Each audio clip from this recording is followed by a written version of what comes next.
like it, and every woman, very few women I have seen in my life who have risen above this desire to seek approval. Yeah.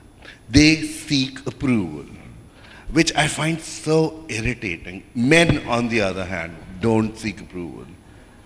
They do. No, they don't. They do what they want to do. And women seek approval and societal approval, parents' approval, husbands, you name the person, colleagues and bosses. Why? I think we have a lady who has a passionate comment to make. Just one second. No, that's because of you Pakistani men that we behave this way. I have an example. You watch Sex in the City for emancipated women. And they, at the end of the day, they are looking for a man and for a man's approval. No, you're wrong. No, you're absolutely wrong. And it's could be. Yeah, I could be. Please correct me. No, I've just corrected you. It's because of again, I'm a man, so you have to tell me twice. Are you? I was confused actually. See, that is the thing. Then I'm more of a woman then. No, you're seeking my approval now? No. I am asking you to correct me. No, I just did. Come again, because men want to hear it again. No, that point was well made. Thank you, ma'am. We appreciate that. Shahir wants to say something. Hi. Hi. I'll bring in a perspective here. I don't think seeking approval is bound by gender. I think let me just make my point. Thank you. I think it has to do with how you grew up, what kind of environment you were brought up in, because environment shapes behaviors. So it really doesn't have to do with man-woman. Perhaps, because of social conditioning, the fact may be that it appears that women are seeking more approval because of the way our society is set up. However, that's not limited only. And that would be a way too loose a comment on your part. That's my observation of your comment. As I said, I could be completely wrong. Right, that's okay. It's based on my observation. We understand. However, we understand, girls. I have seen women Thank you. more that they do seek approval on jobs everywhere. And there are very few people, and I can name, for instance, one is sitting right next to me. She doesn't seek approval. Anyone's. Or there are some other women as well. And they have, as Nadia said, that there is a glass ceiling. They've managed to break that. I know people, I know men who seek approval. So if we were to draw lists, I'm sure we could, you know, but when we talk, it isn't about gender, is the point we're making. It's no, about the environment. it is about gender, because there are more men who don't give a damn than women. Thank you for that. You know, when I was introduced to Mohsen, I said, Mohsen, I'm going to ask you to be controversial. He said, I don't know how to be controversial. There we go. He's just done that. Anyway, that's great. Now, all our panelists have had a chance to say a few things. We're going to, and I'm glad the Q&A has already started, and it started with passion and excitement, which is even better. Now the time comes to ask the really hard questions. I think one hard question is about seeking approval. Another hard question is, you know, just stay at home. Why do you want to go out? Just keep staying with that role. Another hard question is, should we have quota systems? Should the parliament have 50% women? And if not, why not? Should Citibank and Engro have an equal participation of women in positions of authority and positions of management? Those are some of the hard questions that I'll throw the ball in the air. And I'll come into the question, into the group here and say, any questions that you would like, other than Mohsen, or including Mohsen for that matter? Yes, my question is directed to Asad and Rabia, more to the technology side. I'm from a Wibcon'09 telecom sector company, and I'm in HR. So my question is, what happens, how do you change the attitude of people? Because you may have an equivalently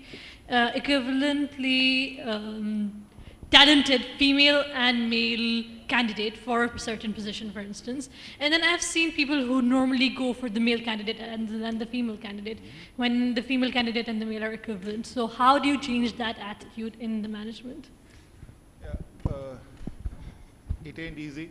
but before I do that, I have to make this comment. ये पता नहीं कौन से पाकिस्तानी मर्द हैं जिनसे मोहसिन मिलता रहा है, who don't seek approval.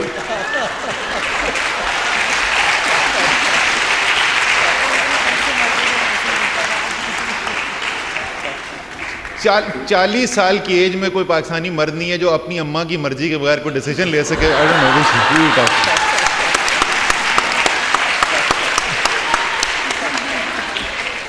Okay ji.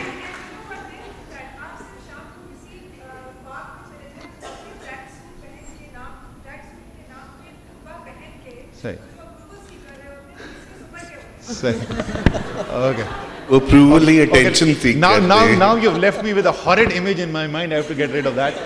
Coming to your question, attitudes are the most difficult to address, no doubt about it. A lot of behaviors are ingrained, and I hope Tariq does not mind. You know, some of these things are not malicious, but we saw gender discrimination on display right now. Tariq made a comment about Winnie's looks. Yeah, she's great looking, but I doubt very much he would have made that comment if he was addressing a man. So a lot of these things get ingrained. They're not necessarily out of malice or anything like that. What you need to do is, very few men, however, will, in at least the good corporates, would sit down and say, I'm not going to take her because ye aurat hai, or something like that, right?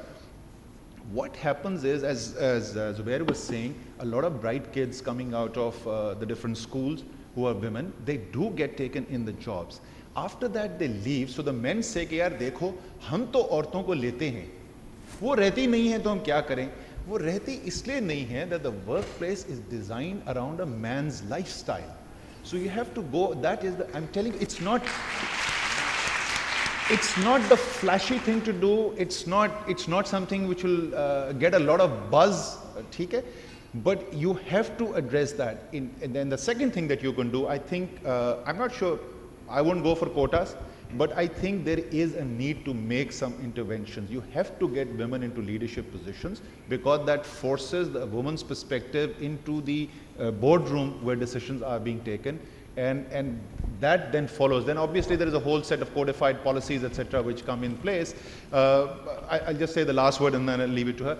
Use of technology, I think, is very significant in forcing that change of attitude. अच्छा जी, वो तो उनको तो शाम को 5 बजे जाता, 5:30 बजे जाना होता है because उसने बच्चे के पास अपने वापस जाना है, yeah, but she goes home with a laptop and she's connected and so on and so forth. I fully agree with the point that we are talking about a very thin slice of humanity, at least in Pakistan right now, but at least in that rarefied atmosphere of the top corporates, you do have technology solutions available to be able to force the attitudes which are the bottleneck.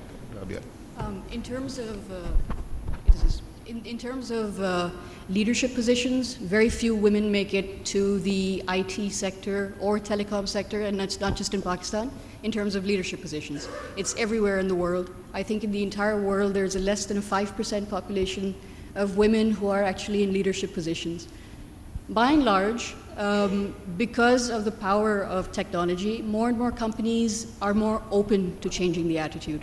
But it still needs to, we need to have more of a track record. You're actually sitting at a table with a company, I don't know if you work at the same company, but a gentleman who runs a company for visual communications, which essentially sets up video conferencing.